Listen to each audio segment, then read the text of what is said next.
Versus Duryodhan. Mahabharat एक ऐसा ग्रंथ है जो राजनीति, कूटनीति, धर्म, अधर्म एवं शिष्टाचार के साथ साथ बहुत कुछ अपने अंदर समेटे हुए है। सत्ता की भूख में हस्तिनापुर ने कई साजिशें देखी, जिनमें से एक थी द्यूत क्रीड़ा, जिनमें पांडव अपना सब कुछ हार गए थे। हस्तिनापुर की भरी सभा में द्रौपदी के चीरहरण को हमारा इतिहास चीख चीख कर बताता है। उसी राजसभा में द्रौपदी के अपमान के पश्चात एक प्रतिज्ञा भी ली गई कि जब तक मैं रणभूमि में दुशासन की छाती चीरकर उसका लहू नहीं पी लेता, तब तक मैं अपने पूर्वजों को मुंह नहीं दिखाऊंगा। जी हाँ, हम बात करने जा रहे हैं महाबली मल्ल युद्ध में निपुण कुंती पुत्र भीम और धृतराष्ट्र के ज्येष्ठ पुत्र दुर्योधन की, जिसने शिष्टाचार की सभी मर्यादाओं को तोड़ डाला था। महाभारत के अनुसार कुंती और गांधारी दोनों को ही महारथी पुत्रों का आशीर्वाद प्राप्त था। जहां कुंती को वरदान था कि वो किसी भी देवता का आवाहन करके पुत्र प्राप्त कर सकती थी, तो वहीं गांधारी को वेद व्यास जी द्वारा 100 पुत्रों का आशीर्वाद मिला था। विवाह के पश्चात कुंती ने सभी देवताओं का आवाहन कर पांडवों को जन्म दिया था, जिनमें से वायुदेव के आशीर्वाद स्वरूप कुंती ने भीम को अपने दूसरे पुत्र के रूप में जन्म दिया। 2 वर्षों तक विफल प्रयास के बाद गांधारी शिवलिंग के सामने आकर अपनी कोख पर जोरदार प्रहार करती हैं, जिसके परिणाम स्वरूप गांधारी एक मांस के लिथड़े को जन्म देती है, जिन्हें बराबर हिस्सों में बांटकर दूध से भरे मटकों में संभाल कर रख दिया गया। उस समय पहले मटके से धृतराष्ट्र के ज्येष्ठ पुत्र दुर्योधन का जन्म हुआ, जिसे देखते ही वेद व्यास जी ने कहा, महाराज, ये आपका ज्येष्ठ पुत्र है। इसमें असीम बल और महत्वाकांक्षाएं भरी हुई हैं, परंतु ये सब ही इसके और संपूर्ण कुरुवंश के पतन का कारण भी होगा। अपने पुत्र मोह में अंधे हो चुके धृतराष्ट्र ने व्यास जी की इस चेतावनी पर ध्यान नहीं दिया, जिसके परिणाम स्वरूप दुर्योधन ने बालावस्था में ही पांडवों के खिलाफ साजिशें रचनी शुरू कर दी, जिसका परिणाम अति घातक साबित हुआ। महाभारत के अनुसार दुर्योधन भीम के गदा युद्ध करने के कौशल से अति ईर्ष्या रखता था, जिसके कारण उसके मन में भीम और बाकी पांडवों के प्रति इतनी ईर्ष्या भर गई थी कि वो भीम को मारने से भी नहीं कतराया। जब दोनों गुरु द्रोण से शिक्षा ले रहे थे, तब भीम से रोष खाते हुए दुर्योधन ने उसके खाने में जहर मिला दिया, जिसे खाकर भीम अचेत हो गए और इसका फायदा उठाकर दुर्योधन ने भीम को नागों से भरे एक तालाब में फेंक दिया, जहां नागों ने भीम के बदन को डसकर उसमें पहले से मौजूद विष के प्रभाव को खत्म कर दिया और फिर उसे नागराज वासुकी के पास ले गए, जहां भीम की अपने परनाना आर्यक से भेंट हुई। आओ कुंती पुत्र भीमसेन, नागलोक में तुम्हारा स्वागत है। तुम मुझे नहीं जानते हो, परंतु मैं तुम्हारा परनाना आर्यक हूँ।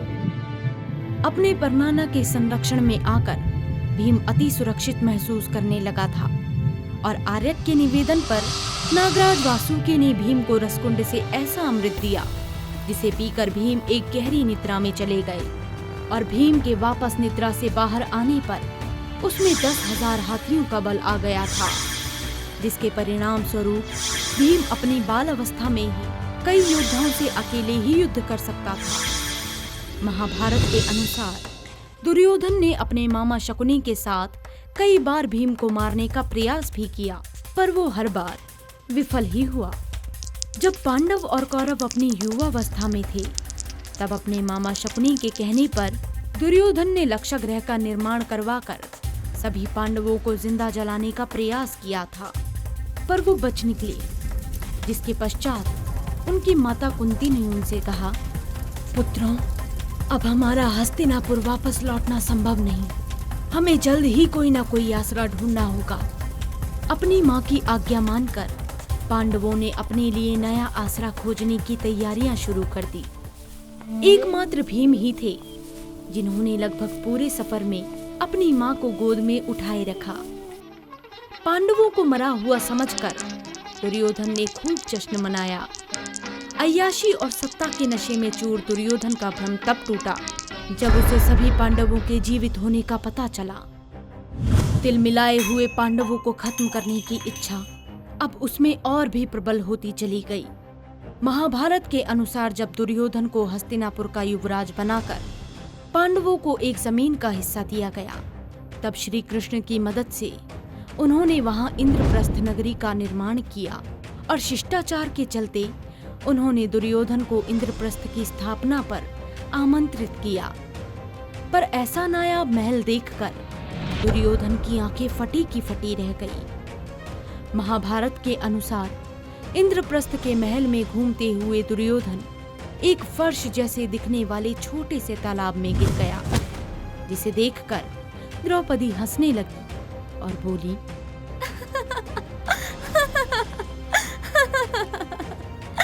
अंधे का पुत्र अंधा। द्रौपदी को ऐसा बोलते देख दुर्योधन के अंदर तक आग भर गई और उसने ठान लिया, मैं हस्तिनापुर का युवराज हूँ और ये 5 पति वाली ने मेरा इतना उपहास उड़ाया है, मैं इसका बदला लेकर रहूंगा। जब अपने भांजे के साथ हुए इस तरह के मजाक के बारे में शकुनी को पता चला तो वो दुर्योधन को भड़काने लगा और उसे पांडवों द्वारा किए गए दुर्व्यवहार का प्रतिशोध लेने के लिए द्यूत क्रीड़ा का न्योता भिजवाने के लिए कहा, जिसके परिणाम स्वरूप पांडव अपने राजपाट के साथ साथ अपनी पत्नी द्रौपदी को भी हार गए। द्रौपदी, अब तू मेरी दासी है, दासी।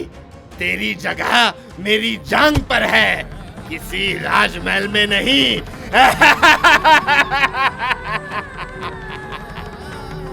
सभी मर्यादाओं की बलि चढ़ाने के बाद भरी सभा में द्रौपदी का चीरहरण होता है, जिसे सभा में उपस्थित सभी वीर बस सर झुकाए हुए देखते रहते हैं।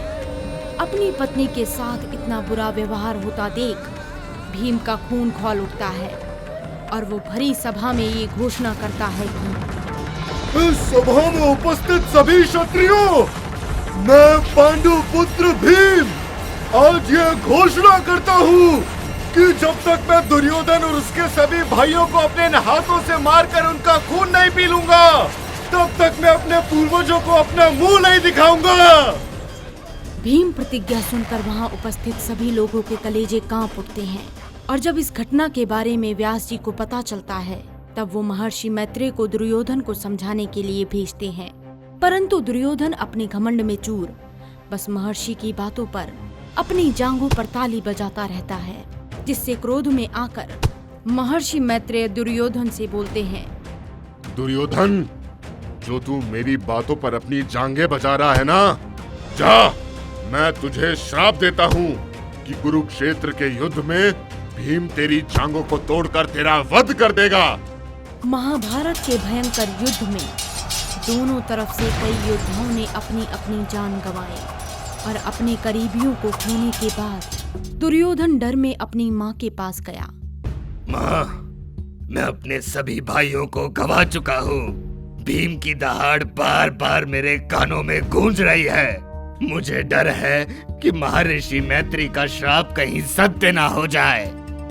अपने पुत्र को भय में चूर देख गांधारी को शिवजी का वरदान स्मरण होता है।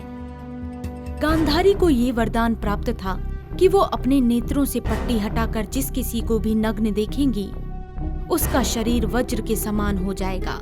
इसी कारण गांधारी ने दुर्योधन को आधी रात को कक्ष में निर्वस्त्र होकर आने को कहा। ये सुनकर दुर्योधन जैसे अचंभित होकर दुविधा में पड़ गया। वासुदेव दुर्योधन को गंगा स्नान करके नग्न अवस्था में गांधारी के कक्ष की ओर जाते हुए देख लेते हैं और इस अवसर का फायदा उठाते हुए वो कहते हैं, अरे दुर्योधन, तुम्हारे वस्त्र कहाँ हैं? और तुम इस अवस्था में माता गांधारी के कक्ष की ओर क्यों जा रहे हो? माता श्री का यही आदेश है। किंतु वो तुम्हारी माता हैं और ऐसे अपनी माता के समक्ष जाना ये तो सही नहीं है। किंतु तुमने आज तक कौन सी मर्यादा का मान रखा है? जाओ जाओ, अपनी माता को प्रतीक्षा नहीं करानी चाहिए। श्री कृष्ण की बातें सुनकर दुर्योधन संशय में पड़ गया और लज्जा के कारण वो अपनी कमर के निचले हिस्से को ढककर अपनी माता के सामने पहुंचा। गांधारी जैसे ही अपनी आंखों से पट्टी हटाती है तो उनके नेत्रों से निकलती ऊर्जा से दुर्योधन का शरीर वज्र के समान बन जाता है, परंतु जो हिस्सा ढका रह गया था वो उस ऊर्जा से अछूत रह जाता है। इसके पश्चात दुर्योधन एक सरोवर में ध्यान करने के लिए चला जाता है, जहां भीम दुर्योधन को गदा युद्ध के लिए ललकारता है। कहाँ छिपकर बैठा है कायर? देख, मैंने तेरे सभी भाइयों को मौत के घाट उतार दिया है और अब मैं तेरा वध करके अपनी प्रतिज्ञा को पूरा करूंगा। उत्तेजित होकर दुर्योधन एक ही छलांग में सरोवर से बाहर निकल आता है। दोनों में भीषण गदा संग्राम होने लगता है। क्रोध में दहाड़ते हुए भीम दुर्योधन पर प्रहार करे ही जा रहा था और दुर्योधन का वज्र समान शरीर इन प्रहारों को सहता रहा और भीम ने अपनी गदा से दुर्योधन की जांघों पर अति बलशाली प्रहार करके उन्हें तोड़ डाला और गुस्से में दहाड़ते हुए अपने प्रतिशोध को पूरा किया। अगर आपको ये वीडियो अच्छी लगी तो हमारे चैनल को सब्सक्राइब और इस वीडियो को लाइक करना ना भूलिएगा और हमें कमेंट सेक्शन में जरूर ये लिखकर बताएं कि आप अगली वीडियो किस महावॉरियर की देखना चाहेंगे। तब तक के लिए ओम नमः शिवाय।